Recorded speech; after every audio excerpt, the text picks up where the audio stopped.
ከርታታ ኮከቦች ደራሲ ማዕበል ፈጠነ።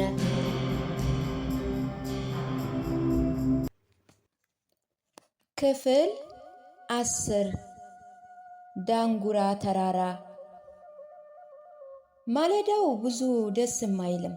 በተለይ ሄርሞ ውስጡ ተከፍቷል። በዛሬዋ ሌሊት ገሞራውም ቢሆን የጤና እንቅልፍ አላሳለፈም። በሕልም የጀመረው እንቅልፍ በቅዠት አክትሟል። ቢሆንም ከርታታ ኮከቦች ከስውሩ ዓለም ለመድረስ መንከራተት ቀጥለዋል። ታሪኩ እንደ ልቡ እያወራ ነበር። እንደ ተዋናይ የሞቱን መግቻ ካገኘን በዛው እንኖራለን፣ ካልተመቸን ግን ወደ መሃል ሀገር እንመለሳለን።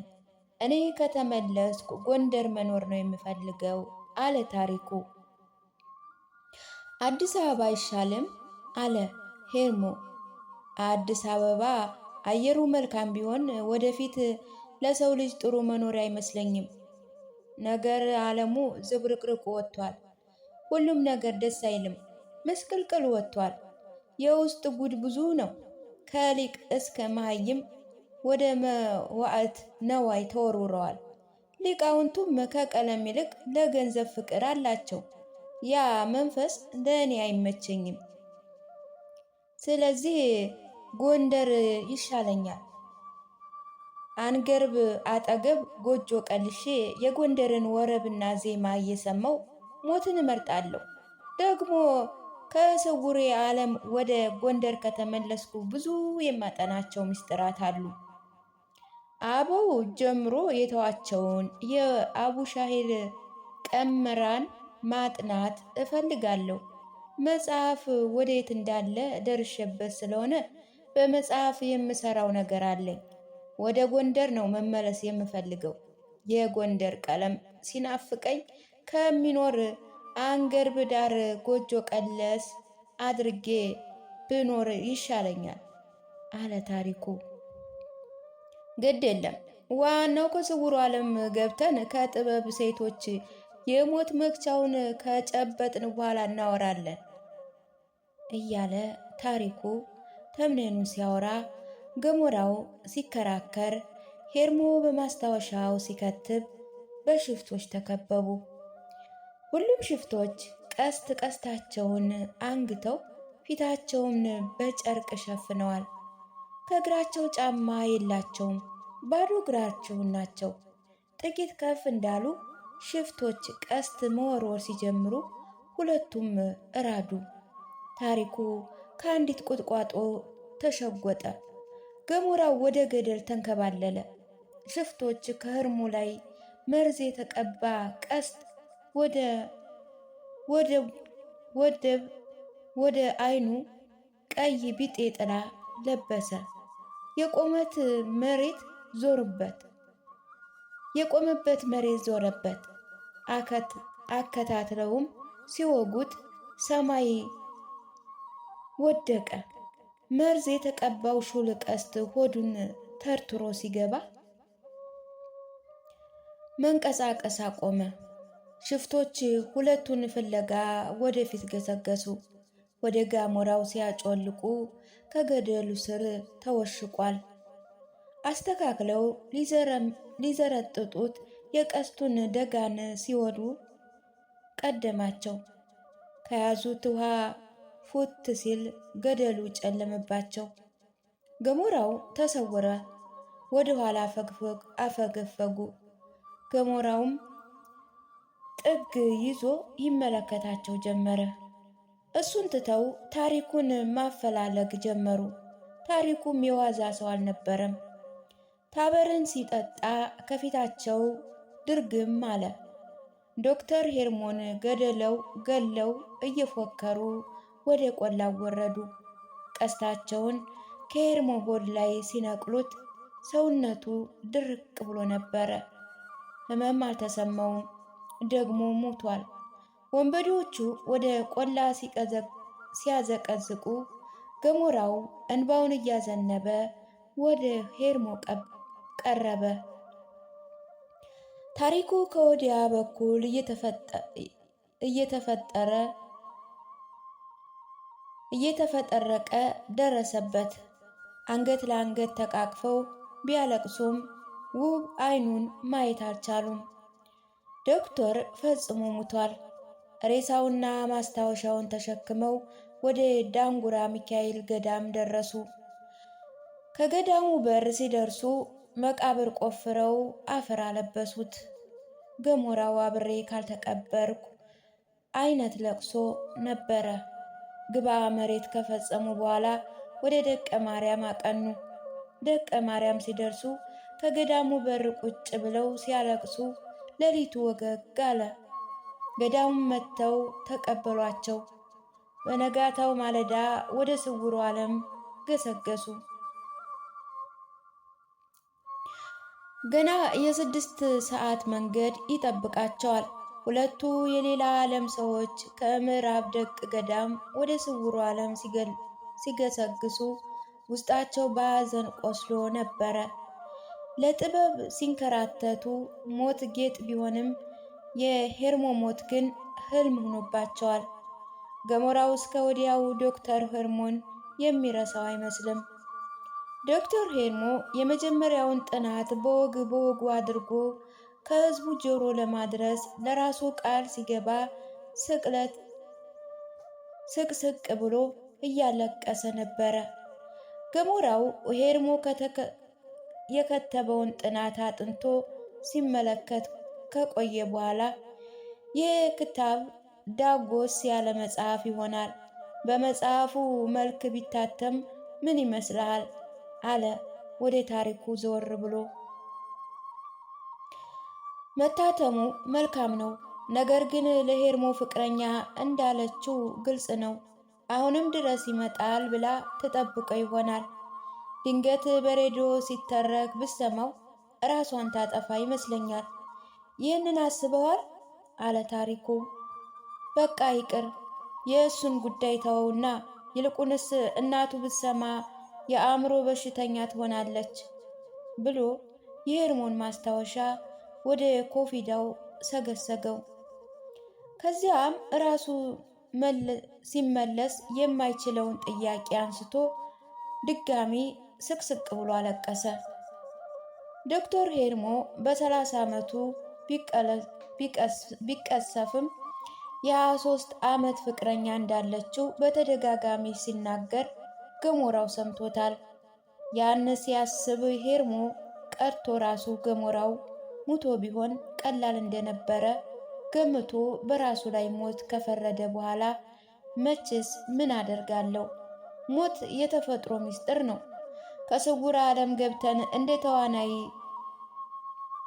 እስክናወግዘው ይጫወትብን እንጂ መቼስ ምን እላለሁ ብሎ ማልቀሱን ቀጠለ። ውስጣቸው በሐዘን ስለተጎዳ እህሉም አፈር አፈር እያላቸው መቅመስ አቁመዋል። ሲንከራተቱ በደረሰባቸው ሞት ደማቸው አልፏል፣ ቅስማቸው ተሰብሯል። ዶክተር ሄርሞ በእነርሱ ልብ ሕያው ቢሆንም ለዘላለም አሸልቧል። 14 ከስውሩ በር። አራት አይናውና ጠቢቡ ሆር ከደቀ በር ቁጭ ብለው ስውሩንና ገሃዱን ዓለም እየጠበቁ ሳለ ሁለቱ የቅኔ ተማሪዎች ዶክተር ሄርሞን ቀብረው ከመጀመሪያው ደቀ ማርያም አልፈው ከስውሩ ዓለም ስር ዱቅ አሉ። ደቅ እስጢፍ ውጫዊ ጫካ በአረንጓዴ ተሞሽሯል። መዓዛው አእምሮ ይመስጣል። ማዶ ላይ የህንዶች እርሻ ይታያል። ወደ ምስራቅ ሲመለከቱ መሃል አገሩ ቁጭ ይላል። ይህ ውጫዊ የደቅ እስጢፍ መልክ ምድር ነው። ውስጣዊያን ግን ስውር ነው። ወደፊት ሊመረመር የሚገባው ደቅ እስጢፍ የተሰወረበት ዓለም ይሉሃል። ይኸው ነው። የቅኔ ተማሪዎች ጥበብ ሀስ የሚዳክሩባት ስውሩ ዓለም ከገሞራውና ከታሪኩ ፊት ለፊት ቁጭ ብሏል። ተዋናይ መልአክ ሞትን ለማውገዝ የተመለሰበት ደቅ እስጢፍ ከላይ ከላይ ብቻ ሊታይ ነፍሱን በፍስሐ ሰማይን ይሰቅላል። ገሞራውና ታሪኩ በሄርሙ ሞት ከቀቢ ተስፋ ደርሰው ወደ ስውሯ ዓለም ሳይንቀሳቀሱ ሰንብተው ነበር። አሁን ግን እንደምንም ውስጣቸውን አሳምነው ከታበር ካመጧ ለምሰኑ። ውሃዋ ያቺ የጥበብ ምንጭ ታበር ናት። መጀመሪያ ማን መጠጣት እንዳለበት ለመወሰን ሊያመነቱ ቆይተው ዕጣ ተጣጣሉ። ለገሞራው ወጣለት። በኮዳ ከያዛት የተዋናይ ውሃ ተጎነጨ። ከጉሮሮው ስትወርድ እንደ ሙሉ ጨረቃ ወከክ ያለ ድንቅ ዓለም ጋር ተፋጠጠ። ራሱ ሲሰወርና በስዋሬ ካሉት ከአራቱ አይናውና ከጠቢብ ሆር ጋር ሲገጣጠም አፍታ አልፈጀበትም። ለጥልቁ ታሪክ ውሃውን በቁሙ ፉት አላት። ስውሩ ዓለም እንደጠራ ጨረቃ ወከክ አለ። አፈሩ ብርሃን ይፈታል። ሰማያዊ ብርሃን ከበባቸው። በሕይወት ገነት መግባት እንደማይቻል ስለሚያውቅ እንጂ በሕይወት ገነት የገቡ መስሏቸው ነበረ። ዳሩ ግን ስውር እንጂ የተፈጥሮ ለውጥ አልነበረውም። ያው ገሞራው ነው፣ ታሪኩም ታሪኩ ነው። በዚች ትንሽዬ ተራራ የሚኖር ደቂቅ ተዋናይ ኢትዮጵያዊ ናቸው። ቋንቋቸው ግን ልዩ ነው። በቅዱስ ቋንቋ ይነጋገራሉ። ግዕዝ ሲናገሩ ጥፍጥናው ግሩም ነው። ከንፈራቸው ሲቀዳ ልዩ ጣዕም አለው። ሰውነታቸው ቀለል ያለ ነው። ወደ ሰዋሪ ተቀላቅሎ ከተመለከታቸው በቀር ይህንን ምስጢር በቃል መግለጥ ይከብዳል። ዳሩ ግን ስውሬው ሊስተባበል አይችልም። የስውሬው ዓለም መሆንም እሙን ነው። ከስውር ደቅ እስጢፍ በከፊል ይኸውና።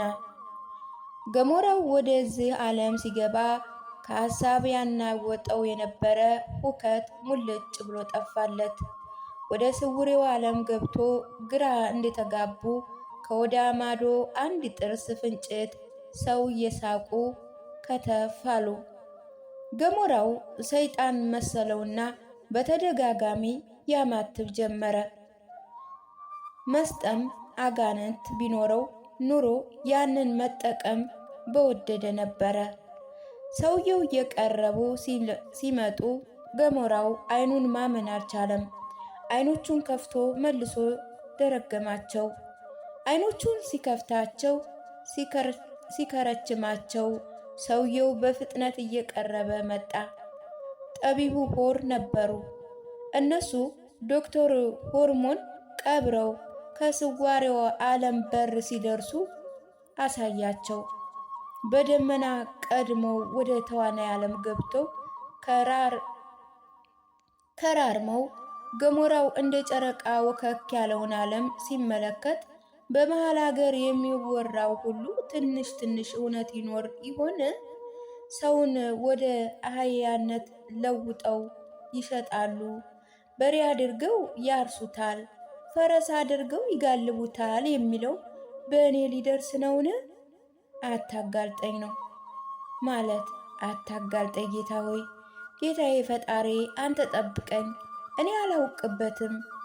ጀርባዬን የፈረስ ጀርባ ሆኖ ቀይ ሽንኩርት ሊሸከም ከመኖር ጠብቀው፣ አጋስስ ፈረስ አታድርገኝ እያለ ከውስጡ ጸለየ።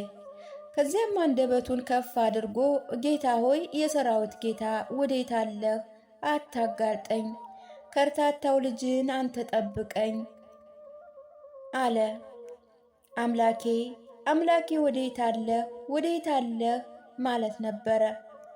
ሰይጣን አይደለሁም፣ አታማትብብኝ፣ አትገዝተኝ፣ ከርታታው ሆር ነኝ።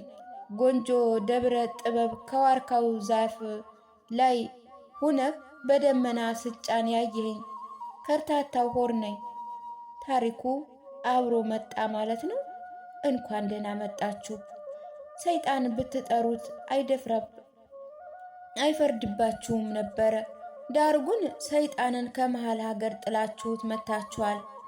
ወደዚህ ዓለም ሰይጣን ገብቶ አያውቅም፣ ወደፊትም አይገባም ሲሉ በግዕዝ ቋንቋ ከተናገሩ በኋላ ቀጠሉ። ወደዚህ ዓለም ማንም እንዳይገባ ወስነን ነበር። በወዴት በኩል አሞሽ ልካችሁ ገባችሁ? አሉ ጠቢቡ ሆር። ገሞራው የተዋናይን ውሃ እንደጠጡ በምልክት አስረዳቸው። እኔ ገሃዱን ዓለም እንጂ የስውር ዓለም ጠባቂ አይደለሁም። ምን አገባኝ? ኑ ወዲህ ከትልቅ ሰው ዘንድ ላድርሳችሁ። እየመሩ ወደ አንድ ሊቅ ወሰዷቸው። ከአንዲት የዓለም ዋሻ በር ሲደርሱ አንድ ትልቅ መጽሐፍ አቅፈው ከልሙጥ ድንጋይ ጋር ቁጭ ብለው በቁም ጽሑፍ የተገዘቱ ግዙፍ መጽሐፍ የሚያነቡ ሊቅ ጋር ተጋጠሙ። አራት አይናውም ቀለሙ ዘቦሩ ሥላሴ ነበሩ። በጠቢባኑ ዓለም ዓመታትን አሳልፈዋል። በመሃል አገር ግን ሞታቸው እንጂ በሕይወት መኖራቸውን የሚያውቅ የለም። በየቀኑ ቤት ሞታቸው በስፋት ተወርቷል። በቦሩ ሥላሴ መርዶ ተለቅሶላቸዋል።